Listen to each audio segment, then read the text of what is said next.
tracta d'un noi que és molt atractiu, que té una lota la qual té unes amigues traïdores.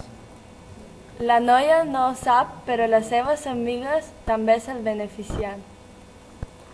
L'allò que nomia Andreu jugava a futbol i moltes vegades les amigues que nomien Alejandra i Lorena acompanyaven la seva allota que nomia Dayana als entrenaments per veure'l.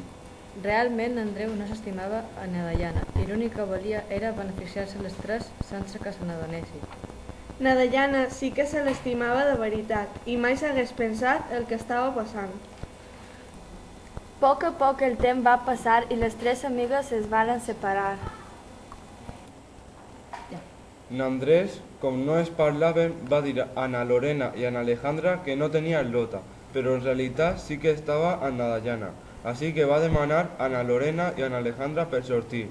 Elles acceptaren i des d'aquell dia n'Andreu sortia amb les tres.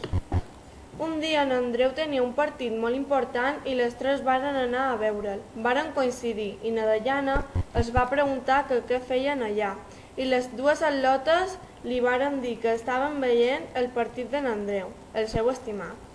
Les tres varen començar a discutir perquè les tres estaven amb ell. Les tres es sentien enganades i per això varen decidir fer-li una mala jugada. Aquella mateixa nit, na Dayana i n'Andreu varen quedar en un parc. Na Dayana va informar a na Alejandra i a na Lorena de tot. Quan Andreu ja estava amb na Dayana, na Lorena i na Alejandra varen arribar. Totes tres el van deixar i es va quedar tot sol.